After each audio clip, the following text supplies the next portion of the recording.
Muri yeZimbabwe tinokuchingamidzai zvekare kune chimwe chirongwa pano paZim Facebook Secrets and Confessions. Tadzoka zvekare nemamwe mamessages. Pane imwe message iyo yandakatumidzirwa ichibva kuna vahanzvadzi vedu vakatoita zvekutofona vachida kuti ndige ndichikasika ndaverenga message yavo. Iyo message yavo yakamira sekudai: hanzi makadii zvenyu mukoma, ndinokumbirawo kuti muge muchindiposterawo nyaya yangu nakavigawo chitupa changu. Ndauyawo pano ndine confession yangu iyo yandiinayo. Ndainge ndisingazivi kuti barika rinotapira kudai kunyange murume wedu kana asipo, but still tinenge tichita kutapirirwa nebarika redu ineni naamai guru vangu. Zvakaitika before people can judge me. Ndainge ndisingatozvizivi kuti ndiri kudanana nemurume wemunhu, but amai vangu vakambozvitaura kuti hakuna murume ane mari yakawanda kudai asiri married, but munhu akaita zvinhu zvake in secret mukoma. Ndakasvika pakuroorwa apa ndainge ndichinzi mafriends ndidzo hama aitoti tiri kuenda kwavatete, izvo tainge tichitoenda kumukadzi webest friend yake.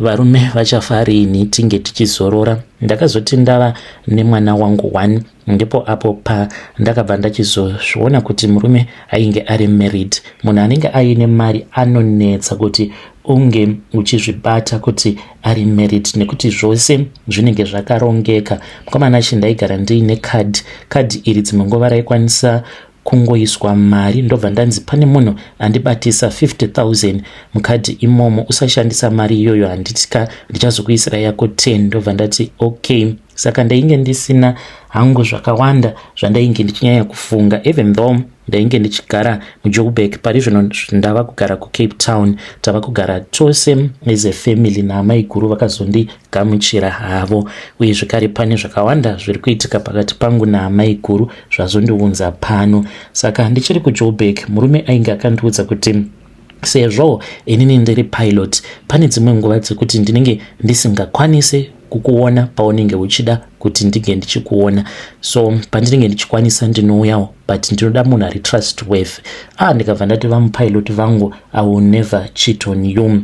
Life yainge ichifamba ichiendeka pakasvika pakuzvarwa mwana ndisingatombofungidziri kuti murume ainge aine mhuri yake nechekare. Ndikatomboendeswa kuAmerica kunoona vamwe vatete, but ava vainge vari original vatete amai yake. Ndokubva tachizoti tava kuda kuchata. Ndainge ndava kushingirira kuti tinge tichichata, but mukoma zvainge zvichinetsa. Munhu achingondipa because izvo munhu ari married zvake nechekare. Pandakazozvibatawo it was through amai guru. Takanetsana mukoma, vaigara vachindishungurudza vachindituka, uye zvekare vainge vachitondudza kuti vari kuda kuzondiurayisa.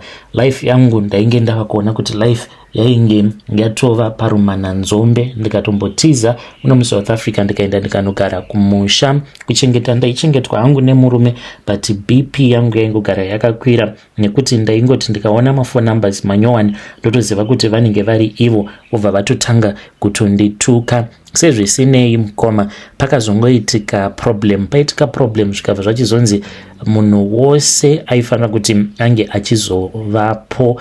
Hama dzemurume wangu dzakati vainge vachitidawo kudare, nekuti mumhuri mainge muine huripwa hwainge huchifanira kuti hunge huchizoitwa, because painge paina vamwe gogo nyakubereka vana tezvara vangu. Saka gogo ava vainge vava kumuka vachiti vainge vachida kuti vange vachibvisirwawo pfuma inge ichiendeswa kuhama dzavo, nekuti vainge vasina kana sent ravainge vakambobvisirwa. Saka zvakanzi munhu wose anofanira kuti ange achizovapo, including inini, because kuroorwa mukoma ndakatoroorwa ndikatobvisirwa mari. Saka ndakaendako ndisingazivi kuti ndainge ndichazoitwa sei naamai guru, but hama dzemurume dzakandishingisa dzikabva dzati amai nini uyai, vanhu vanotaurirana. Saka ndakazoti ndasvika kuya ndakatoshamisika mukoma, because pandakaburuka paGrowth Point ndakatoona amai guru vainge vakandimirira navatete. Yes kani mai nini, tava kutotanga kutohagana paya, and then kuchii chava kuitika nawo. Apa ndainge ndichitya kuti ndinongokwanisa kukaruka ndangorohwa mucheka. Ndaitoti apo patainge tichifamba tichienda kumotikari kwavo, ndaitofamba even though vainge vakandibata ruoko rwangu, ndakatojegera kuti kana kuri kunzi vakangoda kundirova iniwo ndobva ndatiza. Apa mwana ainge akabatwa navatete. Takasvika pamotikari ndokubva tapinda mumotikari, vakatoti mainini uyai mugare kuno kufront. Ndokubva ndaenda ndikanogara kufront. Tikatotanga kutoita nyaya. Ndainge ndava kutoti amai guru, ndimi here mainge muchindituka pafoni neusoft hwamuinahwo kudai. Vakangoseka zvavo vakati zvagara kana ukatorerwa murume wako pane paungazoramba uri soft here kana kutoti unotombonetsana nemunhu. Saka tainge tava kutowirirana mukoma. Kunyangwe patakazosvika pamba pevabereki vemurume wangu, vanhu vazhinji vakatoshamisika because tainge tichitofamba tichitorakidza kutoti titori vanhu vatori nebond, kuita sekunge tainge titori sisi nasisi. Tainge tava kuita zvose mukoma, kubuda kunotenga chingava chiri chingwa taibuda tose, pamoto tainge tichibika tiri tose tichiwirirana. Mukoma takazoti tadzoka kuSouth Africa ndokainge kari kekutangawo kangu kukwira ndege. Saka takabva tachizoenda kuCape Town. Taenda kuCape Town mukoma, pano pakunorara. Amai guru vakabva vati ivo vainge vachida kuti ndinge ndichirara kwangu, iniwo ndichizovasiya vachirara nemurume wavo. Moyo wakarwadza mukoma. Ndakati hazviite here kuti ndingowaridza hangu pasi, because ndainge ndava kuti kana kuri kunzi vanhu ava vakazorara vari vega apa vainge vandi pasi pebedroom yainge iri padhuze mukoma nebedroom ravo, ende ndaitonzwa vachitotaura. Ndikavanyorera paWhatsApp ndikati hazviite here kuti ndingorara hangu pasi. Vakaseka vakati it is okay mainini, hapana problem, ipai maid mwana. Ndokubva ndati kuna maid ange achizorara nemwana. Ndokubva ndadzokera upstairs ndikabva ndanopinda mubedroom. Ndakatora machira angu ndikawaridza pasi, ivo vainge vakarara pamubhedha nemurume. Pasina kana nguva ndikanzwa vanhu vainge vava kutamba mutambo wavo. Ndakambotanga ndichaignore. Ndikanzwa kuti zvainge zvoramba zvino. Ndakamuka ndikati guys, muri kundiitira noise. Vakaseka. Vakabva vanditi uyai kamainini, you can join us in bed. Ndokubva ndakwira pamubhedha ndikabva ndachizorara navo. Bonde rikatsva sematsviro andainge ndisati ndakamboona richitsva. Takanakidzwa tikafara kwazvo. Usiku hwose pakaitika imwe bond yekuti mangwana acho makuseni ndainge ndava kutoda kuti ndinge ndichigara navo, but I had other responsibilities because ipapo ndainge ndichiri kuenda kubasa. Vakabva vachizondiperekedza ndikazouya kuno kuJoburg nendege. Takabva tachizotanga kutaura, tikabva tati taifanira kuti tinge tichizogara pamwe chete. Ndokubva ndachizotama kubva kuJoburg ndikazouya kuno kuCape Town. Saka ndauya kuno kuCape Town takabva tachizowirirana kuti vana vanenge vachishandisa downstairs, then isusu tinenge tiri kuupstairs, umwe neumwe anenge aine bedroom yake. Tikati zvakanaka.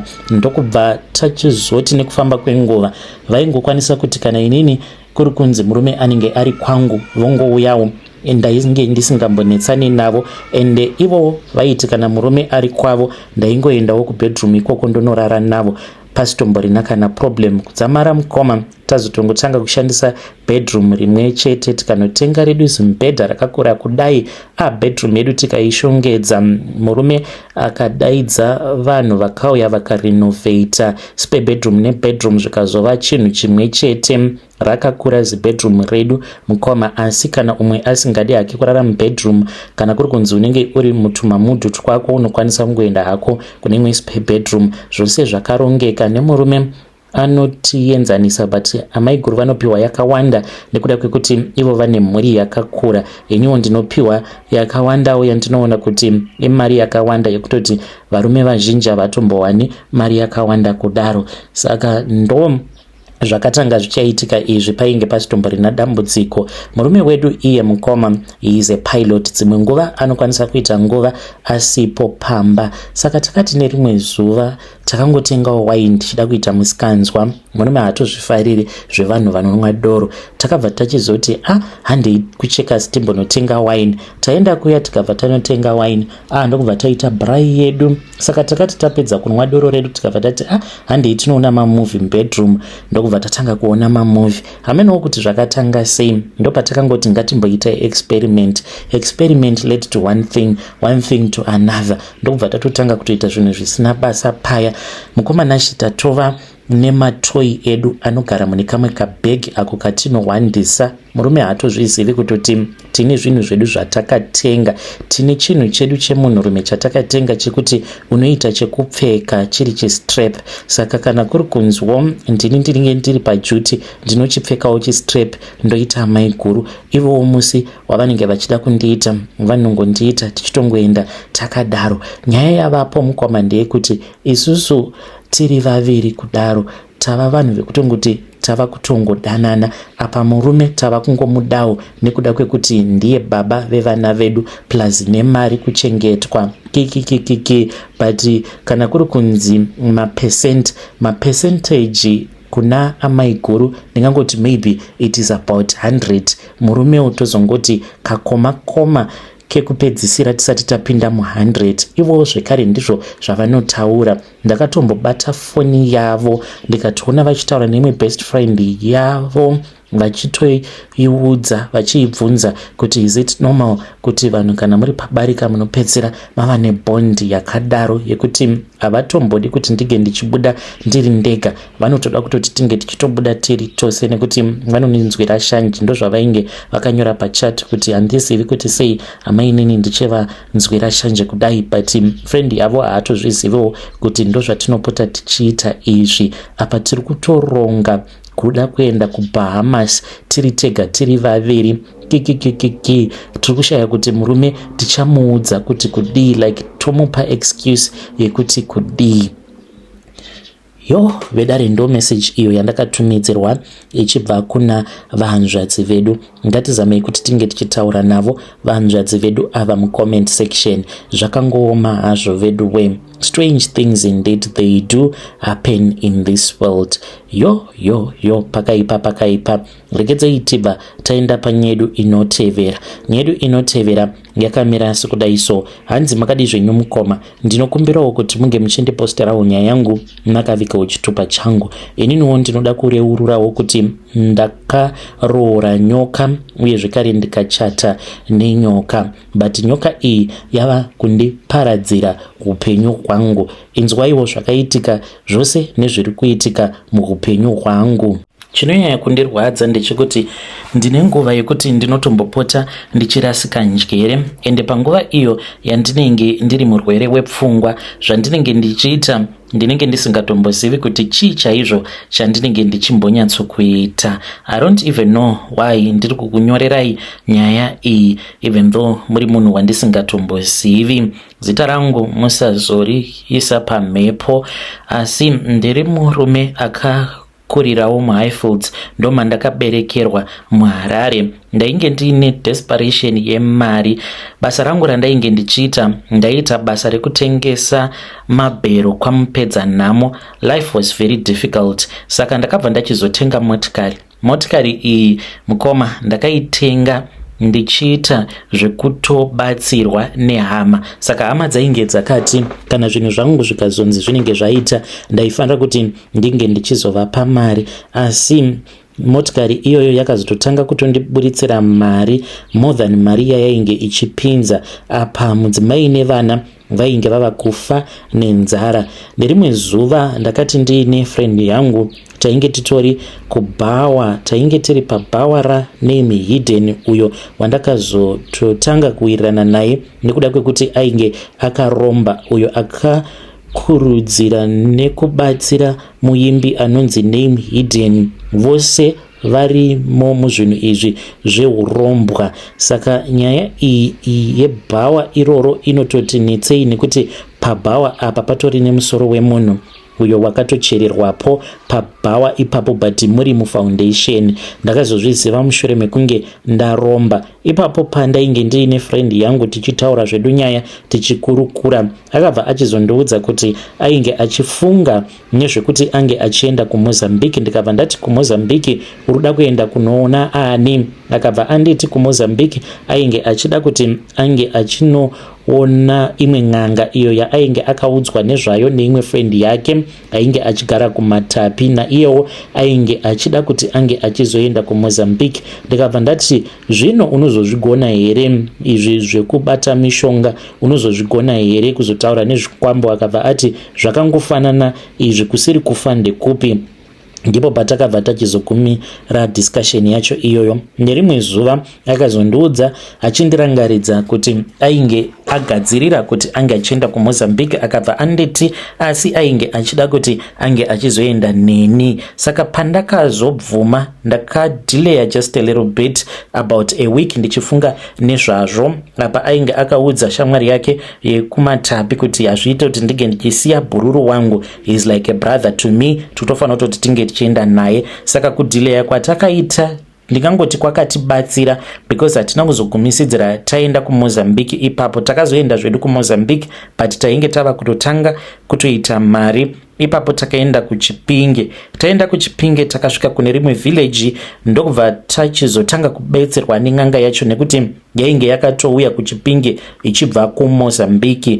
Ndakabva ndachizonzi ini ndainge ndichazosarudzirwa nedare ravo sekuru ivavo kuti muurombwa hwangu ndaifanira kuti ndinge ndichizoita sei. Saka vakabva vachizonditi ndainge ndichifanira kuti ndinge ndichizotora tsvimbo yavo. Ndatora tsvimbo yavo ndakabva ndachizoenda ndikabva ndachizonorara mune imwe imba yeuswa. Ndakati ndakarara vakanditi kana ukaona mapinda munhu anenge apindamo haufaniri kuti unge uchivhunduka nekuti zvinenge zviri zvipo zvako zvinenge zvauya kuzokupa mari. Ndakazovhunduka ndikangoti painge pari pakati peusiku, ndo pandakabva ndachizoona mukadzi uyo wandichati Sara uyu ndakamuona akauya kwandiri ainge akanaka kwazvo. Ipapo ndainge ndisati ndakwanisa kuzviona kuti yainge itori nyoka. Ndainge ndichingomutarisa kubva muchiuno umu kuenda kumusoro, ainge asina chaainge akapfeka. Ndainge ndisina kumbogara ndakaona mukadzi ainge aine runako rwakadaro. Saka akati achiri murima asati aswedera pedo neni, nekuti ndainge ndakanzi ndaifanira kuti ndige ndichizorara usiku hwose ndakabatidza rambi, kana kuri kunzi rinenge rapera parafini ndaifanira kuti ndige ndichizotutsira ndobatidza zvekare, nekuti vakanditi sezvo imba yacho yainge isina dome maikwanisa kuzongokaruka mapinda chero chapinda. Saka vaida kuti ndige ndichizoona kuti chii chinenge chapinda. Mukadzi uyu akati achiri akamira murima akanditarisa akabva anditi ko ndiwe here wandavinga? Apa ainge achitaura zita rangu nezita rangu achindidevedza nezita rangu. Ndikabva ndati hongu ndini, iwe ndiwe ani? Akabva ati kwandiri ndiwe wandavinga uye zvekare ini ndiri chipo chako. Paakangonditi ndainge ndiri ini waainge avinga uye zvekare iye ainge ari chipo changu, ndakabva ndaziva kuti aiwaka ainge ari manake. Zvose zvandainge ndichida zvino zvainge zvaita. Akabva achizoti kwandiri ainge achida kundipa zvipo, akati ndichakupa mabhazi akawanda, ndichakupa mari, ndichakupa imba muBorodel. Muridzi wayo izvezvi ari kurwara ari muchipatara. Kana ukangobvuma chete ukandituma ndinoenda, achafa ende vana vake vachakutengesera imba yake. Haudi kugara muBorodel here? Haudi kuti zita rako ringe richizodaidzwa pamazita evanhu vanonzi vane mari muHarare? Ndakabva ndati hongu ini Sara, zvose zvauri kutaura ndiri kubvumirana nazvo, ndizvo zvandiri kuda kuti zvinge zvichizoitika muupenyu hwangu. Akabva achizoti kwandiri asi tisati tasvika ikoko pane mukaha watiri kufanira kuti tinge tichizotanga tadarika. Ndikabva ndati tinofanira kuti tinge tichiita sei? Akabva ati kwandiri ainge achida kuti iye ange achizodya mwana wangu. Akati kana ukandipa mwana wako musikana ndichamudya, ende ndinoda kuti unge uchizozviziva kuti haufaniri kuti unge uchizorara zvekare nemunhukadzi ini ndisina kukutendedza kuti chirara nemunhukadzi. Ndikabva ndati zvino zvandiine mukadzi akabva anditi mukadzi iyeye achangosimuka achaenda pachafa mwana wako usati waita mari, anofanira kuti ange achizokuramba kuitira kuti mune ramangwana ange achizorwadziwa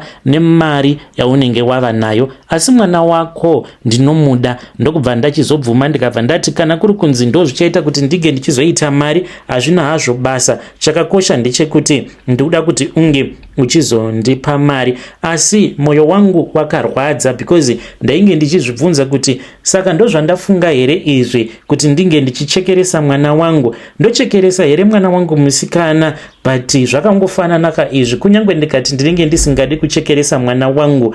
Ko tingagoti ndiri kuraramireiko ndichiona ndakatarisa mhuri yangu ichitambudzika nenzara kudaro? Ndakabva ndachizobvuma. Mushure mekunge ndabvuma mangwana acho makuseni ndakabva ndachizotorwa nevamwe vangu, nekuti tose takarara tiri mudzimba dzakasiyana, umwe noumwe akashanyirwa nezvipo zvake. Chipo chake chainge chauya kwaari kuti chinge chichizomupa zvose zvainge zviri zvishuvo zvemwoyo wake. Takabva tachizoendeswa pane rumwe rukova. Izvi zvakaitwa ari makuseni. Ndakabva ndachizopiwa semapirwo akaitwa vamwe vangu. Takapiwa micheka yedu mitsvuku uye zvekare tikabva tachizopiwa zvuma zvedu. Tikabva tanzi zvuma izvi zvinofanira kuti zvinge zvichizogara zviri muhari idzo dzatakapiwa. Hari idzi takanzi ndo dzinofanira kuti dzinge dzichizogara zvipuka zvedu zvatainge tapiwa.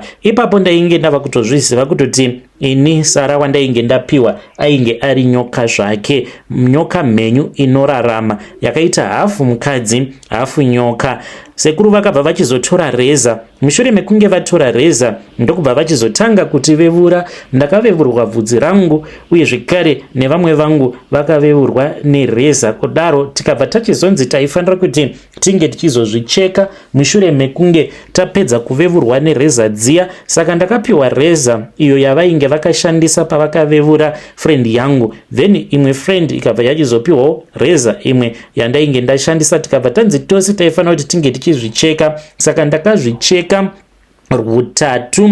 Tikabva tachizonzi iyi yainge iri covenant yedu yatainge taita pahutatu hwedu. Saka takabva tachizonzi tinge tichisvinira ropa murwizi. Tikaita saizvozvo takabva tachizoudzwa nen'anga yacho iyoyo kuti zvose zvainge zvava manake, zvose zvatainge tichida zvainge zvichazoitika. Zvechokwadi patakadzokera kuHarare iniwo ndakafirwa nemwana wangu, shamwariwo dzangu dzikafirwa nehama dzavo. Ipapo tainge tisati taita mari. Takabva tachizowana mari mukoma apo pandainge ndarambwa nemukadzi, sezvatainge takaudzwa kuti mari yedu yekutanga tainge tisingafanire kuti tinge tichiita zvakawanda nayo. Taifanira kuti tinge tichitsvaka mapenzi tobva taita mapati, house party. Takati taita mari ndokubva tachizofamba tichikidhinepa mapenzi iwawo tikamapa doro tikamadhakwisa usiku hwose tichirara nawo mapenzi avo vainge vari vakadzi. Varume takazongovavhurira mangwana acho makuseni vakadhakwa vakaita kuparara. Usiku hwacho takabva tachizopinda muchitima takananga kwaMutare ndokubva tachizodarikira takananga kuMozambique. Tasvika kuMozambique ndipo patakabva tachizopedzisa mhiko dzedu ndokubva tachizodzoka. Tadzoka mukomanashi zvinhu zvakatanga kuendeka, handidi kukunyeperai. Ndakabva ndachizowana mukana. Ndakati ndawana mukana kudaro motikari yangu yekutanga yandakatenga yainge iri Range Rover yewhite. Pasina kana nguva ndakabva ndachizovhura bottle store kuGlenview. Ndokusaka ndati ndakazotanga kuzivana neuyu wekukurudzira muimbi uyu nekuti vose vakaromba. Saka mukuzonoita zvemabottle store takazongosvikawo pakungowirirana tikatotanga kutotaura, ende vanhu vakaromba munotongonzwanana masimba kuti uyuyu ane chaakatsika chete. Saka takataurirana ndikamuudzawo mafambiro andainge ndakaita, iyewo akandiudza mafambiro ake aainge akaita. Bottle store yangu yekuGlenview, bottle store iyoyo mukoma yakandipa mari ndikatanga kutenga makombi. Pasina kana nguva ndainge ndapiwa maconnection nemuridzi webhawa rimwe iro ratainge tichimbonwira patainge tisati taita mari. Akabva achizondikonekta kumapolitician ndikabva ndachizotanga kuita zvematenda. Pasina kana nguva ndainge ndatotenga imba muBorodalbrook uye zvekare ndainge ndava kutonzi mbinga yekupedzisira, asi ndainge ndisati ndaziva kuti ramangwana rangu rainge richazovei. Zvino chakazotanga kuitika mukoma nashi ndechekuti nyoka iyi yakazotanga kuuya kwandiri. Mazuva ekutanga zvainge zvichindinakidza kwazvo nekuti aiuya kwandiri ari mukadzi anenge akanaka kwazvo zvekuti aindifadza mwoyo, pfungwa zvekare nenyama dzangu. Asi nekufamba kwenguva ndakazotanga kuona kuti haungorari nezvipuka zveusiku pakasazova nemasymptoms anenge aripo. Zvakaitika ipapo mukoma nashi ndakabva ndachizoti nerimwe zuva mushure mekunge ndarota ndichirara naye ndopa ndakaona kuti sikarudzi yangu yainge yakatsemuka ichitobuda ropa nehurwa. Ndikaenda kuchipatara ndikanopiwa mushonga asi zvakaramba zvichingowedzera. Akazoya kwandiri akabva achizondiudza kuti ndainge ndisingatendedzwi kuti ndige ndichienda kuchipatara kunyange zvikanzi anenge arara neni. Ndikatsemuka, sikarudzi yangu inoita zvekumenyeka zvekuvhurika apa inenge ichirwadza zvisingaiti. Akanditi hautendedzwi kuti unge uchienda kuchipatara nekuti mari yandinokupa yakawandisa stereki, unofanira kuti unge uchinzwawo marwadzo, unge uchirwadziwa nemari yandinokupa pachena. Saka kana vari sevanhukadzi, of course ndine vanhukadzi avo vandinonhonga mumaklabhu imomumo, asi ndinenge ndatoudzwa kutoti uri kufanira kutoti unge uchitoenda kubhawa rekwakati, unge uchienda kunotsvaka mukadzi waunorara naye. I can even drive from Harare ndichienda kana kuBulawayo ndichida kungonotsvaka mukadzi wekurara naye kuti ndige ndichingoti kana ndichirara naye iye mukadzi uyu anenge achirarawo naye because anoshanduka zvekare kuita munhurume. Ndipo pandinongotendedzwa chete kuti ndinge ndichirara nevanhukadzi kana kudhraivha kubva muHarare kunobata kana Beitbridge ndichingonorara nemukadzi wandinenge ndichazoshandisa pamhiko dzangu dzeurombwa. Saka makore akati afamba ndipo pandakatanga kuona chipoko chemwana wangu. Pandakatanga kuona chipoko chemwana wangu mukoma nashi, zuva iroro ndainge ndakatogara zvangu ndiri pavheranda, saka ndakaona iri nyoka. Pandakati ndakatarisa nyoka iyoyo, gadhina wangu ainge atori busy achitomowa zvake lawn. Pandakati ndichisimuka ndo pandakabva ndachizoona mwana wangu ainge akamira kumberi kwangu. Kumashure kwake kwainge kuine chaedza chainge chichipenya kwazvo. Akangonditarisa akabva ati, nhai baba, ko makandiurayirei? Nhai baba, ko makandiurayirei? Kana riri sevoisi rake aiti achitaura kudaro, voisi rake rainge riine maungira mutinhimira. Aita sekunge ainge ava nemavoisi evanhu vakawanda vachitaurirana chinhu chimwe chete panguva imwe chete. I panicked mukoma, ndikabvapo pavheranda ndichita zvekumhanya zvekuti ndakatoputsa bhodhoro rangu rewaini inodhura. Gadhina wangu akauya yakandibvunza, ndakamutuka nekuti ndainge ndisingadi kuti ange achindibvunza mibvunzo nhando. Mukoma ndo pandakatanga kuziva kuti kunyangwe zvikanzi unenge wakarombesewa nen'anga ine masimba sei, ndainge ndakaudzwa kuti mwana wangu haambofi akandipfukira, but mwana ndinogara ndichimuona. Kwava kutongoshingawo mukoma, ende chipoko chinongokaruka chazviratidzira kwauri usina kana kumbofungidzira. Dzimwe nguva ndinoti ndichakonzeresa accident chete nekuti ndinokwanisa kuti ndiri pakati pekudhraivha anongokaruka atongonyuka mumotikari ende anenge achitoda kutoti ndige ndichikonzeresa accident. Ende anototaura kutoti zuva ramuchaita accident baba, musambofungidzira kuti muchafa, kana ndichakuchengetedzai hamumbofi asi muchararama muri muwheelchair kweupenyu hwenyu hwose. Ende muchati pose pamunenge muchifamba munenge muchingoudza munhu wose zvose zvamakandiita. Hama dzenyu neshamwari nemunhu wose anofanira kuti anga achizviziva kuti ndo zvamakaita izvi baba.